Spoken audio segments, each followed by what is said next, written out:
찬송가 384장.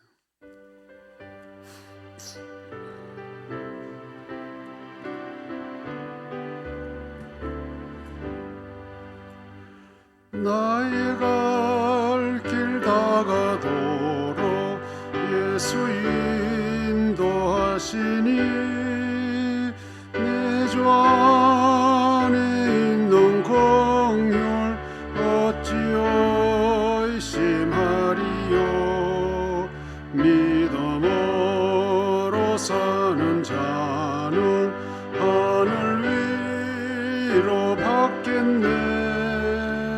무슨 일을 만나든지 만사 형통하리라. 무슨 일을 만나든지 만사 형통하리라. 나의 갈 길 다가도록 예수 인도하시니 어려운 일 당한 때도 족하는 내 주시네.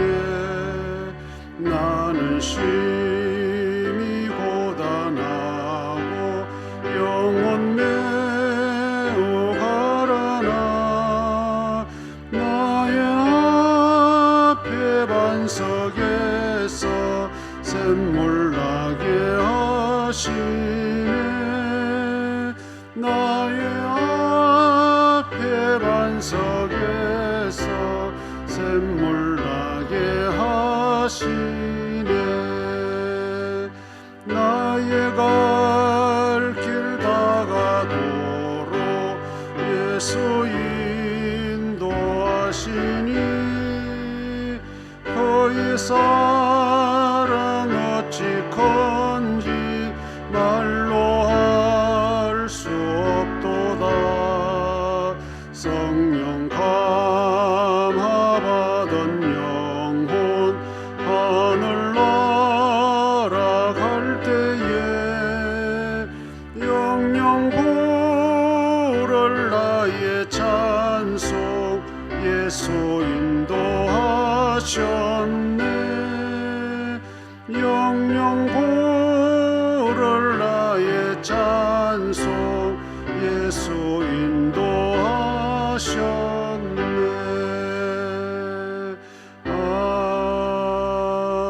아멘. 정미영 권사님 기도하겠습니다. 사랑이 많으신 하나님 아버지, 오늘 주일을 맞아 주님의 손에 나와서 편안하게 예배하게 하시니 감사합니다.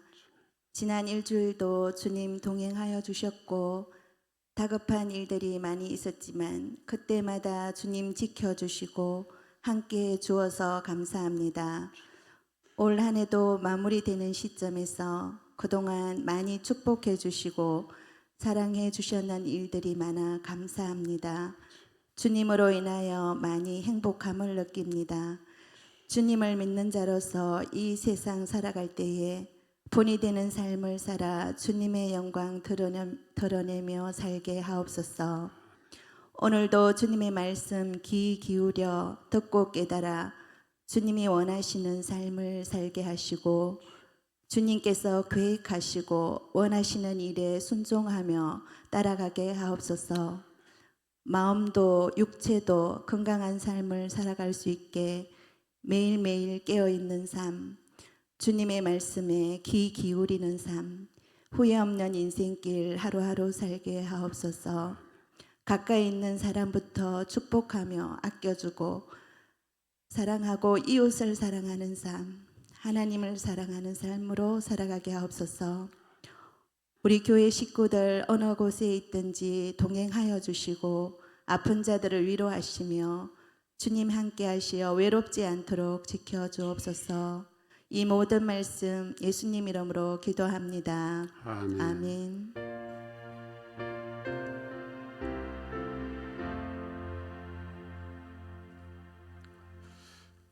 하나님 말씀 잠언 6장 6절부터 11절까지 제가 읽겠습니다.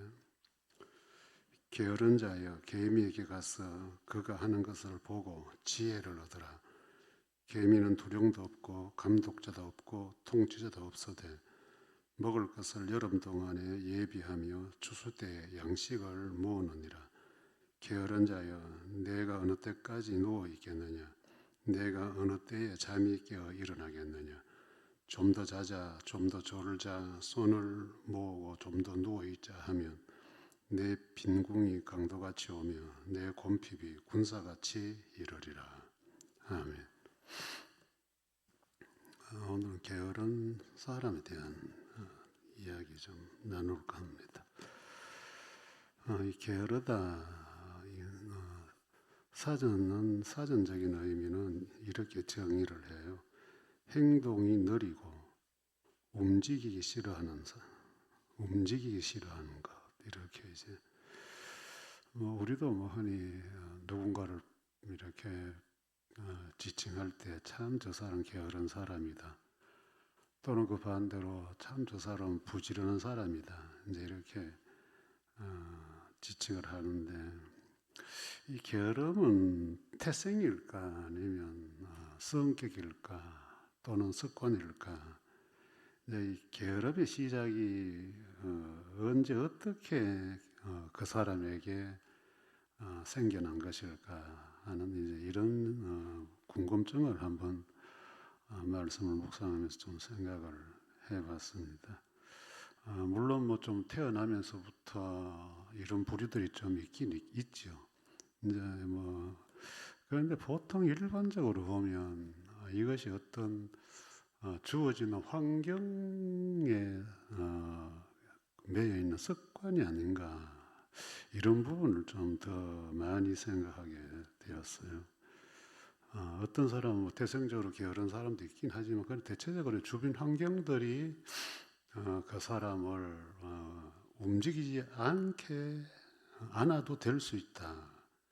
너는 안 해도 된다라고 하는 어떤 이런 환경이 그 사람을 나태하게 만든 건 아닌가.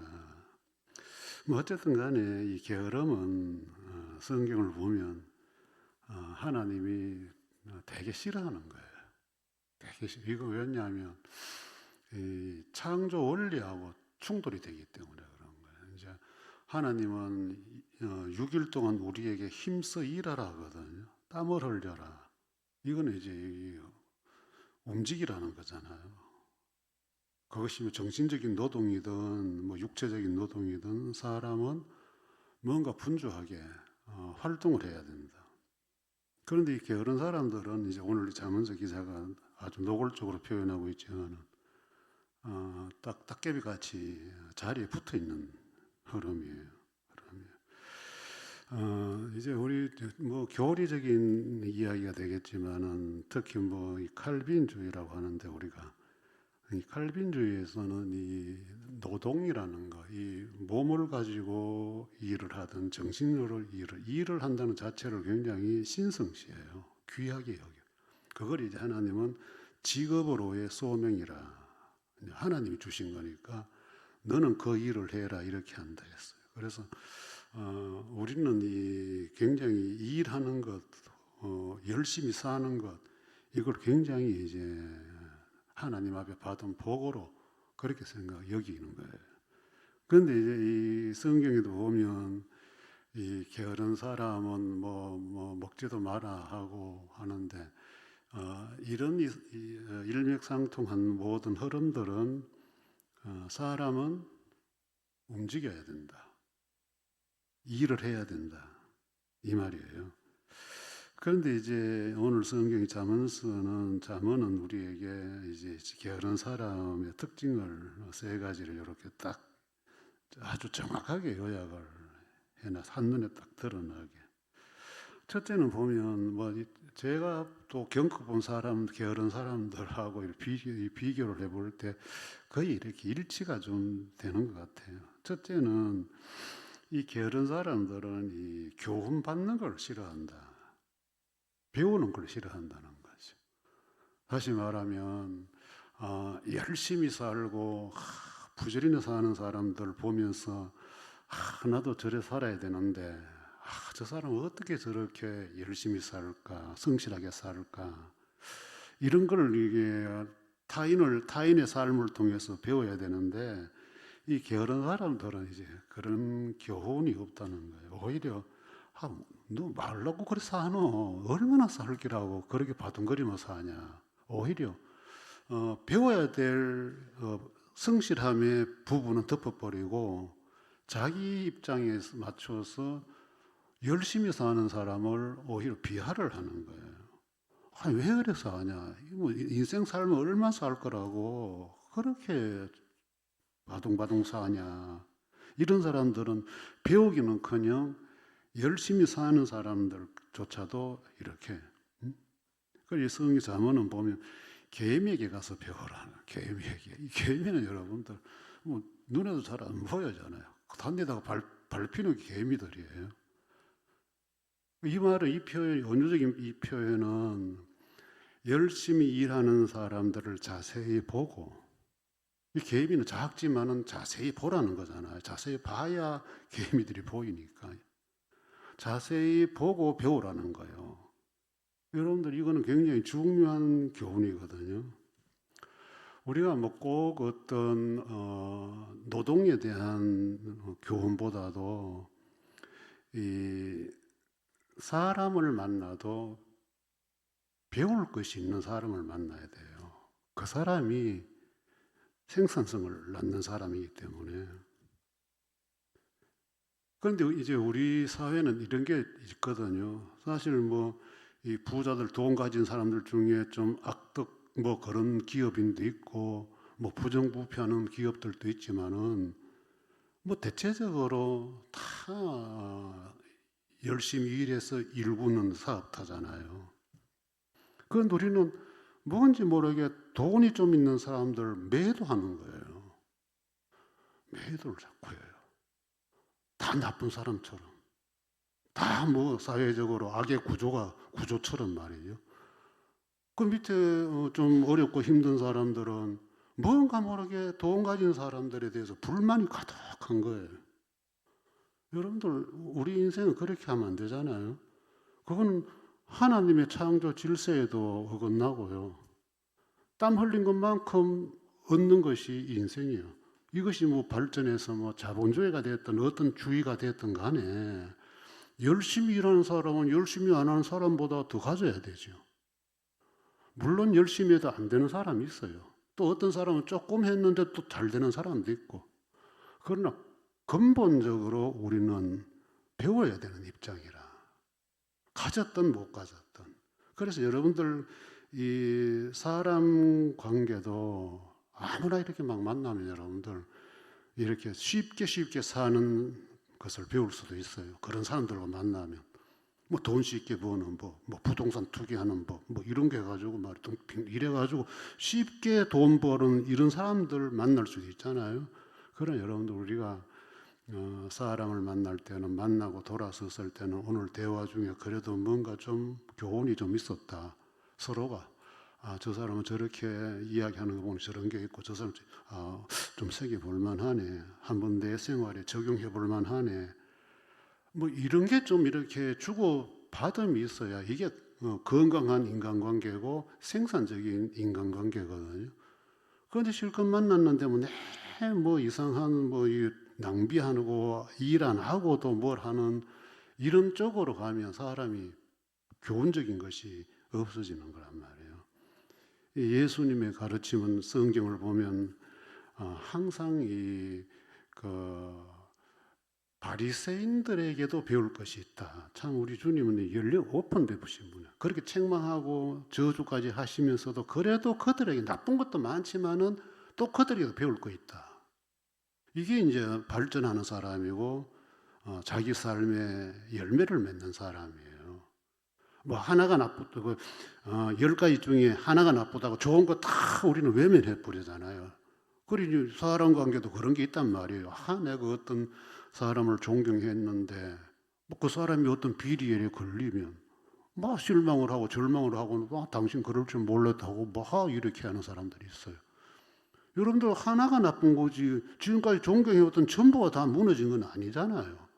그럼 그거하고 분리할 수 있는, 객관을 시킬 수 있는 힘이 있어야 되는데 우리는 뭔가 이상하게 10개 중에 하나만 잘못되면 좋은 거 9개까지 다 나쁘게 봐버리는 이런 게 있어요. 그럼 여러분 사람 발전 없어요. 어떤 존경을 하든 사랑을 하든 뭐 사람이 어떻게 다 완벽해요. 저 사람도 내가 존경하고 사랑하지만은 저 사람도 저런 면이 있네. 뭐 이런 게 있는 게 사람이죠. 하나 버리고 9개를 가지면 되잖아요. 그건 우리는 뭐 도매값으로 한 사람을 매장시켜 버려요. 이러면 여러분들 인간관계에서 얻을 것이 없어요. 뭐 여러분들이 그렇게 하는 사람 지는 뭐 완벽한가? 아니잖아요. 우리는 서로가 사람과 사람 사이에는 배우기예요. 배우기. 아무리 어린 사람이지만은 함께하고 마주했을 때는 들어보고 저 괜찮겠네. 뭐 이런 게 있고 그걸 실천할 때 움직임이 나오는 거예요. 뭔가. 그다음에 두 번째는 보면 자발성이 없죠. 자발성이. 이 계미는 보면 명령자도 없고 통치자도 없지만은 쥐가 알아가지고 추수 때 먹을 양식을 다 모으더라. 알아서 하는 거예요. 그러니까 게으른 사람은 스스로 하려고 하죠. 의존적이고 의타적이죠. 뭐든지 다 누가 해주는 것을 바라는 거예요. 자기는 가만히 앉아있고. 이거 정말 나쁜 습관이잖아요. 정말 나쁜 거예요, 이거는. 이것이 우리 한국 사회에서는 참 많이 나타나요. 특히 가정이라는 이 굴레 속에서. 자식들이 나이가 어느 정도 되고 하면 독립하고 자립하도록 부모들이 밀어내야 되는데 그 자식들 사랑한다고 다 감싸잖아요. 다 안아가지고 품어주고 다 해주고 입만 띄면 다 해주고 입 안 띄도 해주고. 이런 아이들이 언제 자립하고 독립할 거예요? 혹시 여러분들 자식들 그렇게 키우고 있지 않아요? 자식 귀하죠. 사랑스럽죠. 고생하는 거 어느 부모가 그거 원해요? 저도 우리 아이 회사 출근하면 뭐 사는 게 다 그렇잖아요. 1시간 출퇴근길 왔다가 2시간이 그 길에 오늘은 비가 오고 눈이 오면 안전하게 갔다 와야 될 텐데 기도하고 이게 부모 마음이잖아요. 그렇다고 해서 내가 오늘 뭐 비 오는데 이래 해라 저래 해라 안 하잖아요. 우리는 마음으로 기도하는 것도 하고 그 아이의 모든 삶을 내가 제재하고 지시하고 하는 이건 안 되는 거잖아요. 그리고 보통 보면 20살 이래 되면 자동적으로 아이는 부모를 떠나야 되는 거예요. 그럼 우리는 못 놔요. 결혼을 해도 못 놔. 결혼해도 부모들은 그 들락날락하며 다 챙겨. 여러분들 왜 자식들을 그렇게 붙들어요? 이거는 성경적인 결혼 원리가 하고 완전 어긋나는 거예요. 남녀가 하나가 되면 부모를 떠나라. 부모와 분리하는 게 결혼이거든요. 그런데 결혼해도 분리가 안 되고 또 뭐 나이가 돼도 결혼하고 집구석에 있는데 또 차고 앉아가지고 다 챙겨주고 뭐 여러분들은 마음이 너그러워서 뭐 어떤가 뭐 저는 막 그런 거 보면 막 속이 막 열이 받쳐요. 저런 걸 왜 차고 집구석에 놔놓냐 말이지. 요즘 정신머리 있는 젊은 애들 대학교만 들어가도 알바해서 자기 용돈 자기가 다 벌고 저축하는 애들도 있는데 왜 그걸 나이가 40 된 것들 자식이라고 차고 앉아가지고 오냐 아이고 엄마가 해줄게 이게 또 이 사람이 또 나이가 들면 또 이게 의존적이 되잖아요. 이제 퇴직을 하고 이제 집으로 들어오면 앉아가지고 누워가지고 리모컨 갖고 온나 물 갖고 온나 이제 자기 스스로 안 하고 그러니까 지금 이 노후에 대한 은퇴 이후에 이야기를 하는 학자들은 간곡히 부탁하는 게 은퇴 이후에라도 절대로 집에 있지 마라. 무조건 뭐 볼 일 있든 없든 무조건 집 밖에 나가라. 그게 자기 스스로 자립하는 은퇴 후의 자립 생활이고 건강 생활이라는 거지. 그런데 퇴직하고 갈 데가 없으니까 자꾸 집에 머무는 시간이 많잖아요. 그리고 또 아내들은 지금까지 뒷바리 하다가 이제 은퇴했으니까 좀 자유롭게 좀 나가고 싶은데 이게 또 올라가면 그러니까 이제 부부간에 퇴직 후에 문제가 발생을 하는 거예요. 지금 보니까 이제 일본 이런 데 보니까 이 문화가 이제 퇴직 후에 짬짬이 혼자 살도록 이제 서로가 합의를 해가지고 집은 있고 남자 혼자 살 수 있는 어떤 공간 또는 여자 혼자 살 수 있는 공간 이렇게 해서 이제 일주일에 며칠은 떨어져서 하는 거예요. 그래야 서로 자기 생활하면 건강 생활을 할 수 있다는 거죠. 저는 이런 생활에 대해서 저는 일찍부터 좀 찬성을 하는 스타일이고, 제 자신이 젊었을 때부터 동경해온 삶이고, 여러분 집에 있으면 안 돼요. 퇴직했다 해서 집에 머물면 그때부터 정신도 육체도 다 가는 거예요. 그러니까 지금 이제 우리 한국 사회에 뭐 황혼이혼이 어떠니 뭐 이런 부부간에 문제가 터져 나오는 게, 그 여성들은 지금요 공공연하게 남성 자기 남편 퇴직할 때 심장이 쿵쿵 뛴다고 그래요.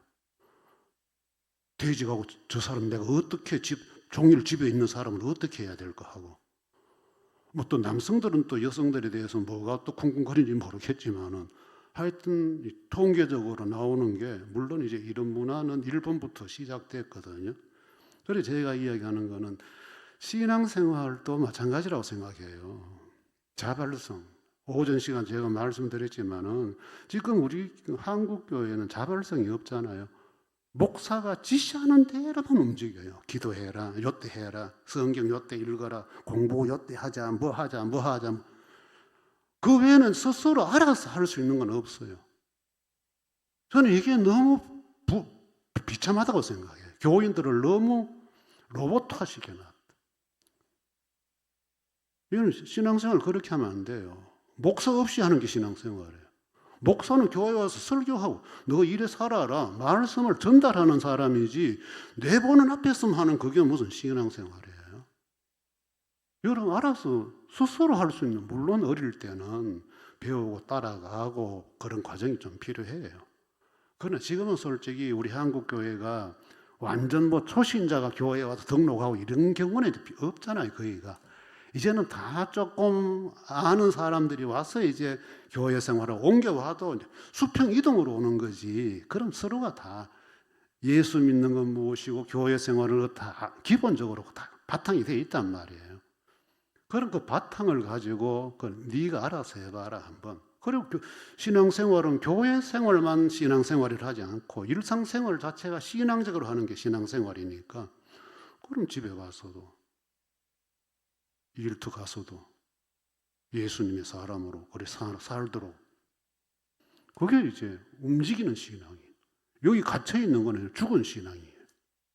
그래서 초대교회 때도 보면 예루살렘 교회에 딱 갇혀 있으니까 하나님께서 스데반 순교를 탁 하잖아요. 순교. 예루살렘 핍박이 있다고 하니까 다 흩어져 버렸어요. 다 뿔뿔이.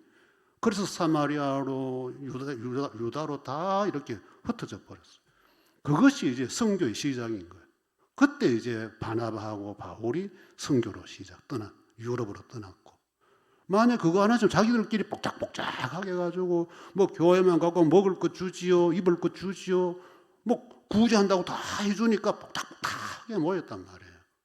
그럼 하나님은 이건 아니다 해가 터뜨려버린 거예요. 그걸 다 흩어져. 오늘날 우리는 뭐든지 다 교회 와야 되고 교회 가야 되고 교회에서 해야 되고, 터뜨려서 흩을 수가 없어. 뭐 파송 어디로 파송합니까? 우리가 파송 못해요. 파송해놓고 불러들이기 바빠. 조태서 와, 가정일이 귀하나 교회일이 귀하나 이리 와. 파송해놓고 마음 못 놓고 있어. 그래, 이런 상황들은 자발성을 다 봉쇄했더니 게으른 사람들은 스스로 못하더라. 시간 좀 갔는데 마지막 한 가지는 움직이기 싫어한다. 이제 이게 전형적인 게으름의 모습이잖아요. 보면 아주 노골적으로 표현해놨어요. 잠자리에서 뒹굴거리고, 좀 더 자자, 좀 더 졸자, 좀 더 누워 있자. 여러분들이 이 게으른 사람들은 몸 움직이는 것 자체를 굉장히 힘들어해요. 이제 앞부분에 말씀드리고, 오늘날은 이제 보면 이 우리 사회 자체가 다 이 현대식이 되죠. 다 스마트화되고 사람들이 갈수록 더 움직여야 될 일이 없잖아요. 뭐 계단 오를 때도 에스컬레이터 생겨버리고 뭐 공항 같은 데 가면 트레이밀러 쭉 서 있으면 쭉 지지가 데리고 가는 거예요. 뭐 하다못해 애들 여기서 저까지 움직일 때도 킥보드 타고 움직여요. 뭐 음식 뭐 사러 갈 거 없잖아요. 뭐 배달. 요즘은 보면 뭐 야채도 다 뭐 배달해가 집 앞에 딱 갖다 움직일 게 없어요. 이렇게 되니까 여러분들 우리 사회, 우리 시대에 그렇게 뭐 의술이 발달돼도 뭐 환자는 지금 막 기하급수적으로 늘어나고 있잖아요. 이 모든 것 바탕에 사람으로서 가장 큰 베이스가 움직이는 것이 기본이 돼야 되는데 안 움직이는 거예요. 안 움직여. 뭐 집에 가면 뭐 따뜻한 온열기 있고 안마기계 있고 뭐 하여튼 뭐 움직여야 될 이유가 없어요. 다 알아서 다 해주니까. 여러분들 이런 게 물들면 바로 여기 나오는 게으른 사람, 주님이 지적하는 게으른 사람이에요. 탈 수 있으면 여러분들 불편하게 하세요. 내 몸을 탈 수 있으면 차도 두고 탈 수 있으면 주차할 때도 바로 대문 앞에 대지 마. 뺑뺑뺑 돌 대문 앞에 대지 말고요. 그리고 에스컬레이터 같은 거 계단 갈 때도 탈 수 있으면 여러분들 한 계단 올라가 보십시오. 이게 주님의 원리예요. 내 원리가 아니고 움직이라는 거거든요. 그리고 이런 식으로 안 움직이는 사람이 뭐 짐 없어서 일하겠어요? 일하러 나가겠어요? 돈 벌러 나가겠어요? 집 밖에도 나가기 싫어하는 사람이 뭔? 안 돼요, 여러분들. 우리는 뭐든지 움직이자. 우리 예수님 보면 3년 공생애가 계속 흘러가요. 이 동네, 저 동네, 이 사람, 저 사람. 얼마나 많이 움직이시니까 잠깐 쉼의 시간을 가지시잖아요. 그 쉼이 얼마나 좋아요. 건강 회복 시간이니까.